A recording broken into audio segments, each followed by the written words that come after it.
الحمد لله رب العالمين الرحمن الرحيم مالك يوم الدين.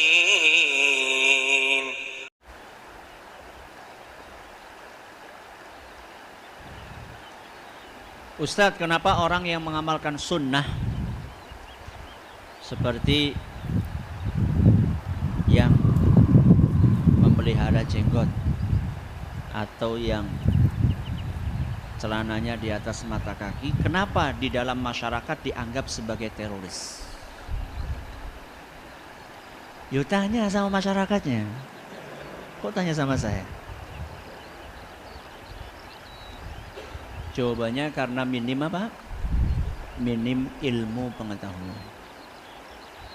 Satu. Yang kedua, karena termakan provokasi media. Karena termakan provokasi media.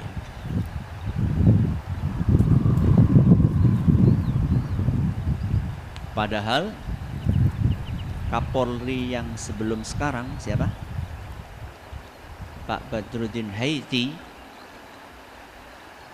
pernah menyampaikan di Istiqlal, dan kita punya rekamannya, baik videonya maupun audionya,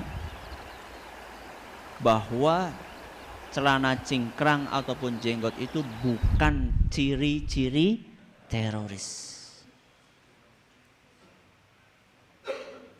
Terorisme adalah sebuah ideologi, dan ideologi itu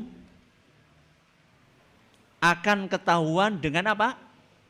Dengan diskusi. Bukan hanya dengan sekedar melihat dengan mata kepala, oh ini teroris. Ya. Kalau misalnya hanya sekedar ngelihat dari jenggotnya, nanti para musisi sebagian dari mereka juga jenggotan. Kalau celana cingkrang, anak-anak muda sekarang banyak pakai celana apa? 3/4. Apakah mereka juga teroris? Ya. Jadi jawabannya karena minimnya apa? Ilmu dan termakan provokasi dari media yang tidak suka dengan Islam. Dan sudah saatnya umat Islam itu meninggalkan media-media yang anti-Islam.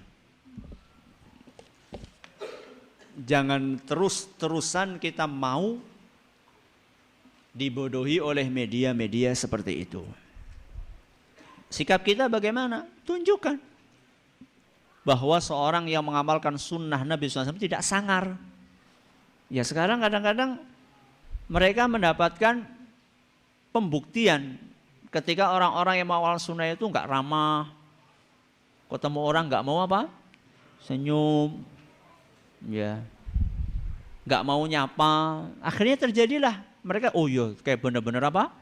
Teroris kayak. Ya. Maka perbaiki cara kita bergaul dengan masyarakat.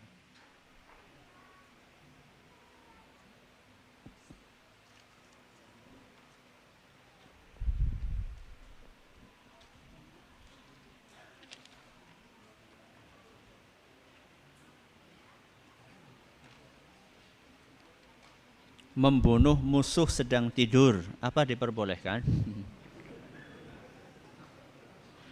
Ini dalam masa perang atau bukan? Oh, bukan perang kok. Kalau dalam kondisi perang itu lain masalah. Ya, lain masalah. Nabi SAW itu biasa melakukan operasi senyap. Operasi apa? Senyap ketika kondisi menuntut demikian. Tapi kalau bukan masa perang, negara damai, tahu-tahu apa? Bunuh.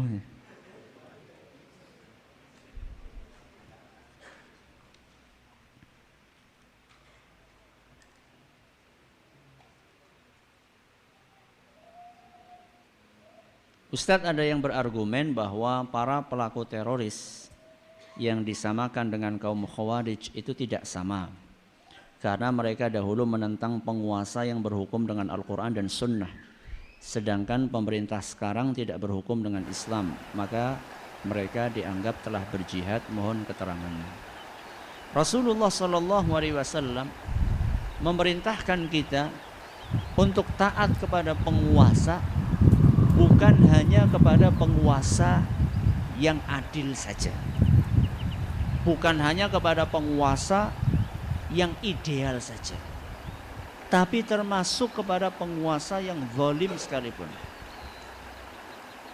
Makanya dalam beberapa hadis Nabi SAW menyebutkan prediksi beliau dalam tanda kutip wahyu dari Allah Subhanahu wa taala tentang kejadian di zaman-zaman berikutnya, bahwa kalian wahai umat Islam akan menghadapi para penguasa qulubuhum qulubu syayatin fi jusmani ins. Penguasa-penguasa tersebut hatinya hati setan dalam penampilan manusia. Kira-kira penguasa seperti ini berhukum dengan hukum Islam atau tidak? Nabi SAW menyuruh kita untuk bersabar menghadapi mereka, ya. Mendoakan mereka, menasehati mereka. Jadi keliru seandainya, ya, ketaatan itu hanya ditujukan kepada penguasa yang soleh saja, penguasa yang baik saja. Sudah merupakan ijma' Ahlus Sunnah wal Jamaah bahwa kepatuhan terhadap penguasa itu di dalam kitab-kitab akidah Ahlus Sunnah seperti kitab Ushulus Sunnah karya Imam Ahmad dan yang lainnya, ketaatan alal umara barran kana au fajira, entah itu adalah pemerintah yang baik maupun yang jahat atau yang tidak baik. Tapi bukan berarti kita diam saja. Ini salah paham yang terjadi bahwa sabar itu berarti diam, tidak. Sabar itu adalah berusaha terus menyampaikan nasihat tapi dengan cara-cara yang sesuai dengan aturan agama. Bukan dengan mempermalukan di depan umum dan seterusnya. Sambil mendoakan. Sayangnya banyak di antara kita sibuk dengan mencari-cari hal-hal negatif tapi lupa untuk mendoakan. Dan itu amat disayangkan. Ya. Amat disayangkan. Luangkanlah waktu kita untuk mendoakan penguasa supaya mereka mendapatkan hidayah dari Allah Subhanahu wa taala. Bagaimana menghadapi isu-isu teroris di masyarakat karena sebagian besar mereka tidak paham dan media sangat gencar menyudutkan Islam. Ya ini kita lakukan dengan cara memberikan pendidikan, pengarahan kepada masyarakat. Adapun media, saya heran sudah tahu media menyudutkan Islam masih pasang itu di rumah. Sudah tahu TV-TV yang terindikasi suka menipu, masih ada channelnya di rumah, hapus. Ya. Diganti dengan TV Islam yang isinya adem, yang isinya adalah mengajarkan kebaikan. Ngapain kita pasang itu di rumah kita? Ya.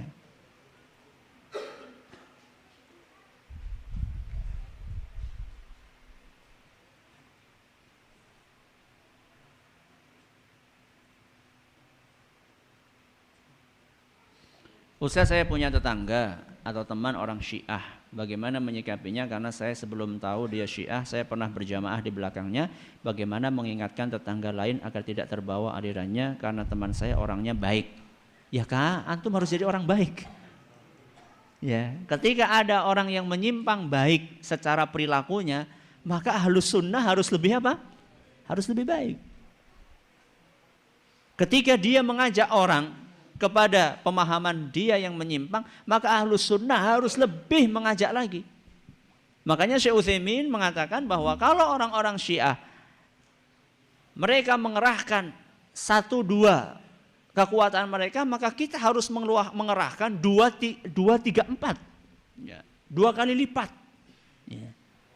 Jadi kalau mereka berdakwah, kita juga apa? Berdakwah. Jangan sampai mereka berdakwah kita malah tidur. Mereka ramah, kita malah tidak simpatik. Ya. Perlu dijelaskan. Dan ketika menjelaskan itu perlu pakai ilmu. Dan alhamdulillah telah keluar buku yang diterbitkan oleh salah satu divisi MUI pusat tentang penyimpangan ajaran apa? Syiah. Qadarullah saya nggak bawa, bukunya kecil kok, separohnya inilah. Ya, separohnya ini warnanya apa? Merah putih, ya. Warnanya merah putih. Apa? Mewaspadai apa? Mewaspadai kesesatan ajaran Syiah atau bagaimana gitu. Ada, dan itu sangat gamblang.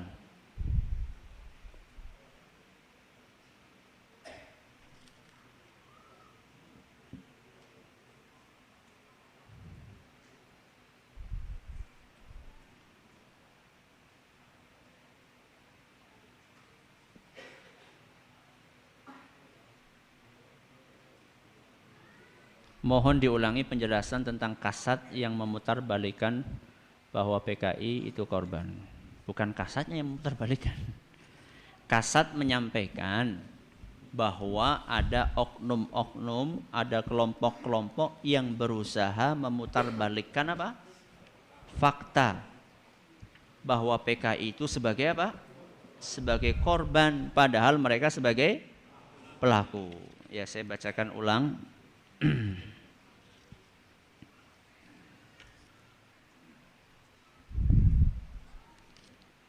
Itu link beritanya masih ada, ya, jadi bisa di download langsung. Beliau mengatakan, Kepala Staf Angkatan Darat Jenderal TNI Mulyono pada tanggal 30 September 2015, kebangkitan ideologi komunis makin terlihat nyata. Ada kelompok yang ingin memutar fakta sejarah seolah mereka adalah korban. Jadi bukan kasatnya yang memutar, tapi beliau menjelaskan ada orang yang ingin memutarbalikkan fakta. Kemudian beliau mengatakan juga bahwa komunis itu ideologi yang tidak akan pernah padam. Komunis akan bermetamorfosa menjadi bentuk baru. Bermetamorfosa itu maksudnya apa? Berubah wujud, malih rupo. Jadi nggak mesti nanti munculnya dengan nama apa? PKI. Gerakannya makin sulit untuk dikenali dan menyusup ke berbagai lini tanpa disadari. Makanya tadi saya katakan bahwa mereka itu ternyata sudah masuk ke dalam lini-lini pemerintahan, sebagian dari mereka sudah masuk ke dalam lini pemerintahan, dan ini perlu diwaspadai. Ini ada pertanyaan, nggak ada hubungannya ya. Apakah kambing betina boleh untuk akikah? Boleh. Boleh. Ya, tidak ada larangan untuk menjadikan kambing wanita. Kambing betina, maaf. Kambing betina sebagai bahan untuk akikah. Ini yang dapat kami sampaikan. Terima kasih atas perhatiannya, mohon maaf atas segala kekurangannya. Mudah-mudahan bermanfaat buat kita semuanya. Wallahu ta'ala a'la wa alam. Kita tutup dengan membaca subhanakallahumma wa bihamdika asyhadu an la ilaha illa anta astaghfiruka wa atubu ilaik. Assalamualaikum warahmatullahi wabarakatuh.